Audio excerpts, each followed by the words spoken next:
은혜로 우리는 살고 은혜로 일하고 은혜로 먹고 은혜로 자고 은혜로 기도하고 은혜로 사랑하고 은혜로 천국 가는 줄 믿으시기 바랍니다. 에베소서 2장에 보면 이런 말씀이 있죠. 허물로 죽은 우리를 그리스도와 함께 살리셨고 너희는 은혜로 구원을 받은 것이나, 구원도 은혜, 또 함께 일으키사 그리스도 예수 안에서 함께 하늘에 앉으시니 이는 그리스도 예수 안에서 우리에게 자비하심으로 그 은혜의 지극히 풍성함을 오는 여러 세대에 나타내려 하심이니라. 너희는 그 은혜로 하나님의 은혜에 의하여 믿음으로 말미암아 구원을 받았으니 이것이 너에게서 난 것이 아니요 하나님의 은혜라고 그랬어요. 오늘 본문에 있는 말씀을 보면 13절에 죄의 유혹으로 강팍해 됨을 면하라고 그랬죠. 강팍, 완고하고 고집이 세다는 의미로 마음이 부드럽지 않고 굳어 있다는 뜻입니다. 우리 모두 하나님의 은혜로 살고 있는 성도들입니다. 하나님의 은혜는 부드러운 심령 가운데 임한다고 했죠. 강팍한 마음, 딱딱한 굳은 마음은 하나님의 은혜를 흡수할 수가 없기 때문에 부드러운 마음, 스펀지 같은 마음이 하나님의 은혜를 흡수해서 내가 매일매일 살아갈 때에 저기 작은 예수가 간다, 저기 진짜 예수 믿는 사람이 간다고 하는 것을 세상에 알려야 되는데, 에스겔 36장 26절에 또 새 영을 너의 속에 두고 새 마음을 너에게 주되 너의 육신에서 굳은 마음을 제하고 부드러운 마음을 줄 것이라고 그랬어요. 마음이 굳고 강팍하다고 하는 것은 씨앗이 길가에 뿌려진 것과 같은 상태라고 했습니다. 마가복음 4장 15절에 말씀이 길가에 뿌려 왔다는 것은 이들이니 곧 말씀을 들었을 때 사탄이 즉시 와서 저에게 뿌리운 말씀을 뺏어간다. 왜? 딱딱한 땅에 떨어져서 씨앗이 터져가지고 싹이 나오지 못하기 때문에 새가 와서, 새는 사탄이자요, 그거를 주워 먹기 때문에 말씀이 거기서 정착을 못한다고 하는 것인데, 교만하지 말아야 해야 될 텐데, 히브리서 3장 12절에 정죄들아 너희가 삼가 혹 너희 중에 믿지 아니하는 악심을 품고 살아계신 하나님께서 떨어질까 염려하라고 그랬죠. 한번 은혜를 받은 사람이 마음이 굳어져 가지고 그 다음부터는 말씀도 안 들어가고 찬양도 안 들어가고 믿음도 안 들어가는 그 상태면은 잠언 29장 23절에 사람이 교만하면 낮아지게 되겠고 마음이 겸손하면 영예를 얻는다고 그랬죠. 무리 전도자에게 하나님은 교만에 가득 찬 사람을 사용하지 않는다. 나는 매일매일 나 자신을 죽이고 내 생활에 아무런 방해 없이 예수 그리스도에게 나가기를 원한다. 그러면서도 나는 어떤 일을 함에 있어서 나의 방법대로 되지 않기 때문에 분노를 느낄 때가 있습니다. 그럴 때마다 나는 나의 교만을 죽여야 한다고 되뇌입니다. 바울 사도가 나는 매일 죽는다, I die daily, 그래야 하나님께서 바울 사도를 통해서 하나님의 역사가 일어나는 줄 믿으시기 바랍니다. 베드로전서 5장 5절에 하나님이 교만한 자를 대적하시고 겸손한 자에게 은혜를 주신다고 그랬죠. 하나님은 겸손한 자에게 은혜를 베푸시지만은 교만한 사람은 하나님의 은혜 가운데 거할 수 없다고 말씀했습니다. 세계에 영향력을 끼친 인물, 옥스퍼드 대학, 캠브리지 대학의 학생들을 가르치면서 주옥 같은 작품을 저술한 C.S. 루이스 있습니다. 그 사람이 쓴 책 중에 하나가 Mere Christianity. 그 책을 썼는데 그 책은 베스트셀러죠. 한국도 번역이 돼서 나왔는데, 루이스는 암으로 부모님이 세상을 떠나시자 하나님을 떠나 방황을 했다고 합니다. 하지만 고통 가운데서 십자가의 예수를 만났습니다. 그 은혜로 종교와 학문에 인생을 바치며 평생 독신으로 살아왔습니다. C.S. 루이스. 그런데 나이 60세에 뒤늦게 사랑이 찾아왔다고 합니다. 조이 데빈맨이라고 하는 여자, 사랑하게 됐다고 합니다. 그 여자는 두 아들의 엄마로서 결혼 생활에 파경으로 이혼한 여인이었었는데 골수암 판정을 받게 되었습니다. 그러나 C.S. 루이스는 그 여자를 엄청 사랑했습니다. 말할 수 없는 고통이었지만은 조이 데빈만 여사는 시한부 인생을 끌어안고 3개월 후에 그녀의 병상에서 결혼식을 올렸다고 합니다. 그녀의 병은 나지 않았습니다. 병원은 그녀를 집으로 돌려보냈습니다. C.S. 루이스는 기도로 시간을 보내며 치유의 기적을 소망했습니다.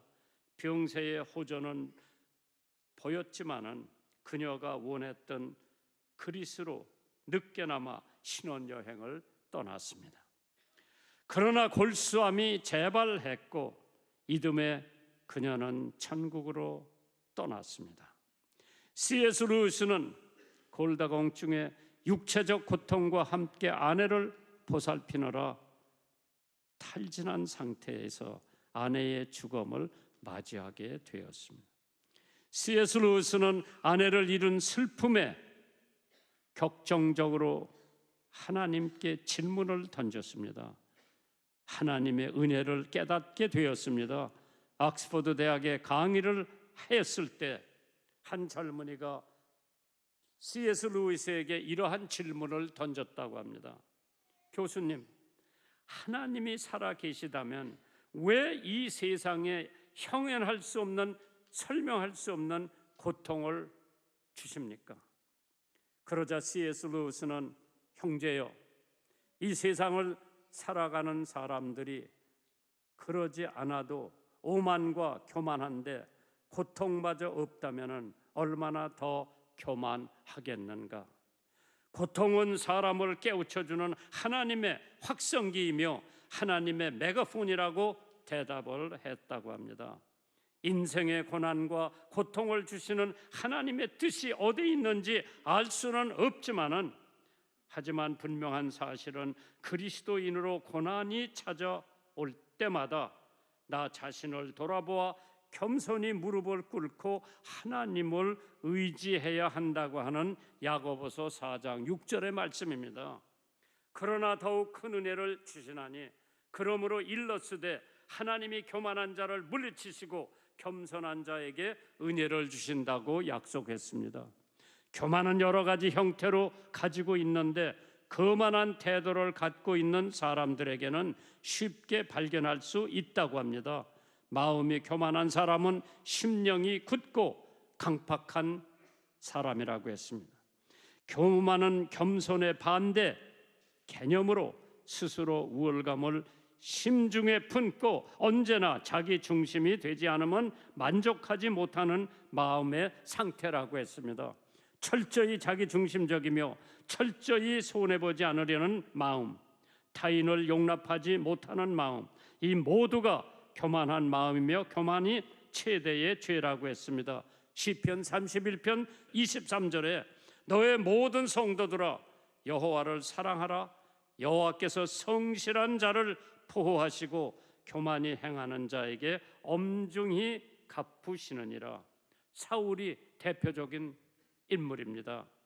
왕이 된 후에 겸손했었지만은 왕이 된 후에 자만하여 하나님 말씀대로 행하지 않고 자기 뜻대로 행하다가 하나님께 버림을 받게 됩니다. 사울처럼 많은 사람들이 성령으로 시작한 일을 육으로 마치는 이유는 바로 교만 때문이라고 했습니다. 교만한 사람은 하나님의 은혜 가운데 거할 수가 없다는 것을 기억하고 교만을 회개하며 겸손한 모습으로 바로 서야 되는 줄 압니다. 그래서 저는 구약에 한번 찾아봤어요. 누가 가장 하나님의 은혜를 많이 받은 사람인가? 역시 욥이 아닌가 생각을 해봤습니다. 욥의 생활을 한번 들여다보니까 은혜와 겸손의 대명사로 알려진 욥이 결국 사탄의 시험에서, 사탄과 싸움에서 승리하는 모습이 나옵니다. 1장에 보니까 그 사람은 온전하고 정직하여 하나님을 경외하며 악에서 떠난 자라 은혜를 받고 은혜를 안 사람이라고 했습니다. 그는 아들이 7명, 딸이 3명, 다복한 사람이었습니다. 그가 소유는 양만 7,000마리요, 낙태가 3,000마리요, 소가 500결이요, 종도 많아서 동방에서 제일 가는 부자라고 했습니다.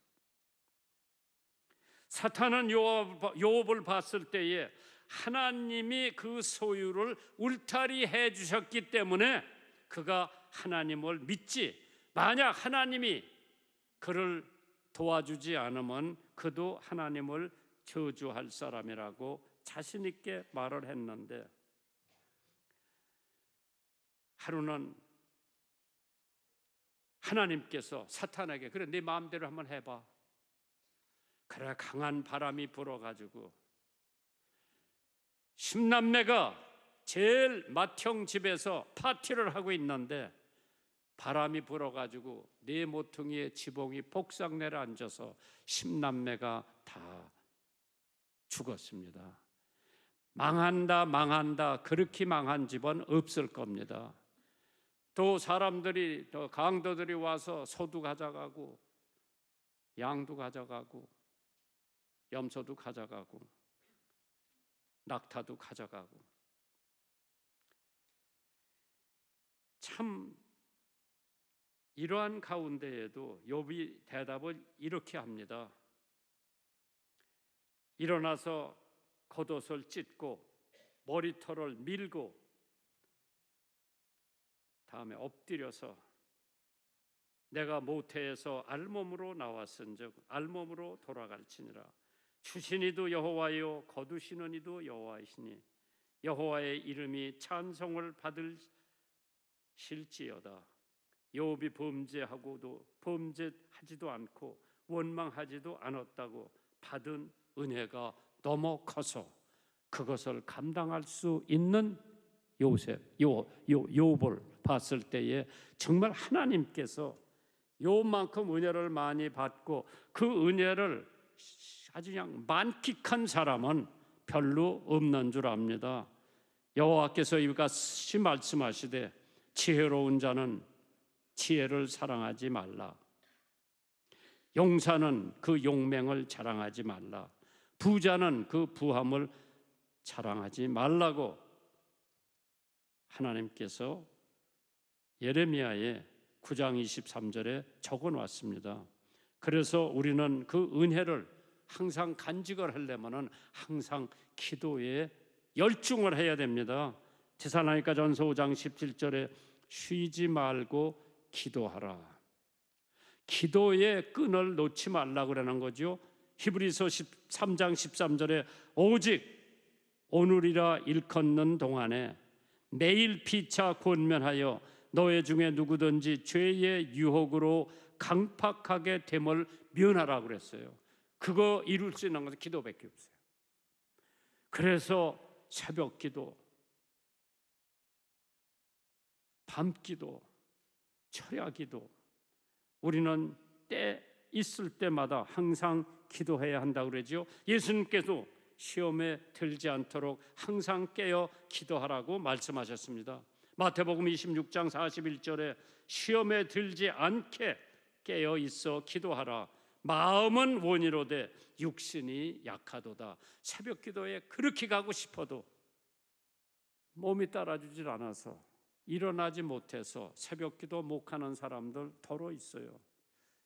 지금 우리 방송국에 뉴올리언스의 침례교 신학대학 총장이 와 있어요. 가족들하고. 그래서 한국에 새벽기도 한번 가보라고 어저께 사랑의 교회 새벽기도에 보냈어요. 내외 애들 넷 또 같이 오신 학장 해가지고 새벽기도 갔어요. 가가지고 그 사람들이 얼마나 감동을 받았고 그 교회 성도들이 얼마나 은혜를 받았던지 내년 4월에 특별 새벽기도가 있으니까 다시 오라고 오정현 목사가 부탁을 했다고 그러더라고요. 참 우리가 죄의 유혹을 또 시험에 빠지면은 심령이 강팍해지기 때문에 시험에 들지 않기 위해서 우리는 늘 깨어서 기도해야 한다고 그랬죠. 눈에 보이지 않지만은 우리는 날마다 영적 전쟁 가운데 살고 있습니다. 기도하는 자는 강한 영적인 군사로 설 수가 있지만은 기도하기에 게으르지 않고 열심히 기도하는 자에게 하나님 은혜 가운데에 살고 거하게 마련입니다. 예수님도 항상 기도하셨습니다. 예수님의 사역에 있어서 기도를 절대 불가결한 것으로 생각했습니다. 하나님이 그 아들이신 예수도 이 땅 가운데 기도하셨다면 연약한 우리들도 우리 대장이 그렇게 열심히 기도했는데 나도 기도 끈을 놓지 말아야 합니다. 에베소서 6장 18절에 모든 기도와 간구로 하되 무시로 성령 안에서 기도하고 이를 위하여 깨어 구하기를 항상 힘쓰며 여러 성도들을 위하여 기도하라고 했습니다. 마가복음 9장을 펴보면 제자들은 귀신을 쫓아내지 못했으나 예수님께서 귀신 들린 아이를 고치시는 장면이 나옵니다. 그때 제자들이 왜 우리는 귀신을 쫓아내지 못했습니까? 물어봤을 때에 예수님께서 하신 말씀이시오. 기도 외에 다른 것으로는 이러한 유가 나갈 수가 없느니라. 이는 기도의 능력과 중요성을 보여주시는 장면이었습니다. 그렇기 때문에 간절한 기도만이 원수의 공격을 막을 수가 있다고 했습니다. 미국 상원원 중에 최고 고령자였던 로버트 버드라고 하는 상원의원이 있었습니다. 2010년에 만 92세로 별세를 하는데 14차례 선거를 치르면서 전승하였고 64년간 상원의원으로 봉사를 했다고 하죠. 하루는 로버트 버드 의원이 자신의 아들들이 어렸을 때 어린아이들의 친구들이 자기 집에 와서 놀면서 서로 자기 아버지가 제일이라고 자랑하는 얘기를 들었다고 합니다.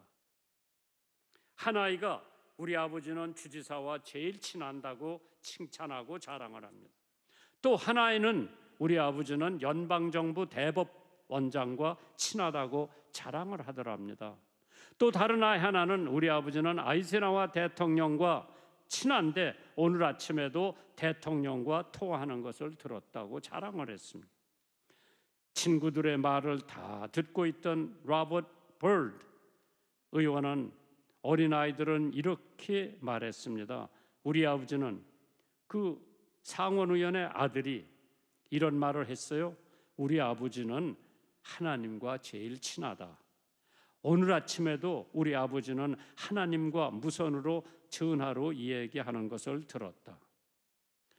로버트 버드 의원은 아들이 하는 말에 크게 감격을 했습니다. 기도의 끈을 놓지 않고 하나님을 의지하며 기도하는 자가 세상에 두려울 것이 없다고 하는 것을 깨달았습니다. 아침에 일어나자마자 기도하고 잠들기 전에 기도하고 운전할 때 기도하고 길을 걸어가면서 기도하고 수시로 기도하는 여러분 되시기를 주님의 이름으로 축원합니다. 마태복음 6장 6절에 너는 기도할 때에 네 골방에 들어가 문을 닫고 은밀한 중에 계신 네 아버지께 기도하라. 은밀한 중에 보시는 네 아버지께서 갚으시리라. 요한복음 16장 24절에 지금까지 너희가 내 이름으로 아무것도 구하지 아니하였으나 구하라 그리하면 받으리니 너의 기쁨이 충만하리라. 이러한 하나님의 은혜를 우리가 어떻게 간직할 수 있고 유지할 수가 있는가? 말씀을 묵상해야 한다고 그랬어요. 히브리서 12장 14절에 우리가 시작할 때 확실한 말씀이 우리를 끝까지 견고히 잡으면 그리스도와 함께 참여한 자가 되리라. 여호수아 1장 8절이죠. 이 율법 책을 네 입에서 떠나지 말게 하며 주야로 밤낮으로 그것을 묵상하여 그 가운데 기록된 다 지켜 행하라. 그리하면 네 길이 평탄하게 될 것이라. 네가 형통하리라. 독일의 종교개혁자 마틴 루터는 성경으로 교육받지 않은 자에게 나타나는 세 가지 현상을 이렇게 결론 지었다고 합니다. 첫째, 하나님의 의를 저버리고 부정과 불법을 행한다. 둘째, 어두움에 사로잡혀 불안과 어두움 속에 산다. 셋째, 마귀의 종이 되어 천국과 멀어지고 지옥의 삶을 살게 된다고 했어요. 그렇기 때문에 성경을 묵상하라, 말씀을 삶에 적용하라고 했습니다. 오늘 여러분과 나에게 하나님께서 주신 가장 큰 선물은 하나님의 살아계신 말씀이에요. 그런데 그 말씀책이 그냥 선번에 먼지가 수두룩하게 쌓일 정도가 있으면 그 사람의 영혼이 죽었다고 하는 것을 알려주는 겁니다. 시편 119편 50절에 이 말씀은 나의 고난 중에 위로라. 주의 말씀이 나를 살리셨느니라. 천지는 없어질전정 하나님의 말씀은 1.1획도 없어지지 않는다고 했습니다. 여호와의 율법은 완전하여 영혼을 소생케 하여 여호와의 증거는 확실하여 우둔한 자를 지혜롭게 한다고 했습니다. 하나님께서 이러한 역사, 하나님께서 말씀을 통해서 우리에게 역사를 하신다. 말씀을 묵상하고 말씀을 간직하고 말씀대로만 살면 우리는 하나님의 은혜 넘치게 받고 그 하나님의 넘치는 은혜를 계속 간직할 수 있는 것은 하나님의 말씀을 통해서 이루어진다고 했습니다. 세상의 모든 학문과 지식을 통달하여도 하나님과 그분의 세계를 알지 못하고 내가 누구인지, 내가 왜 살아야 하는지, 내가 어디로 가고 있는지 알지 못한다면 그 사람은 인생에 있어 가장 중요한 것을 놓치고 사는 사람들입니다. 우리에게 참 진리의 길 계시하며 지혜를 얻게 하며 우리의 영혼을 소선케 하는 하나님의 말씀을 묵상함으로써 그 말씀대로 살아갈 때에 나는 하나님의 주시는 그 은혜를 받고 그 은혜를 간직할 수가 있는 줄 믿으시기 바랍니다. 참 인생을 살아가다 보면은 그 은혜를 놓칠 때가 얼마나 많은지 몰라요. 그래서 그 은혜를 놓치기 전에 우리는 그 은혜를 받아서 간직하려면 하나님의 말씀, 기도, 그 다음에 사랑, 이것이 전제되지 않는 한 하나님이 주고 싶은 은혜를 줄 수도 없지만은 우리는 받을 형편이 안 되기 때문에 우리는 그 은혜로 인하여 믿음으로 말미암아 구원을 얻나니 이것이 너에게서 난 것이 아니요 하나님의 선물이라고 했습니다. 여러분이 준비하신 헌금 하나님 앞에 봉헌합니다.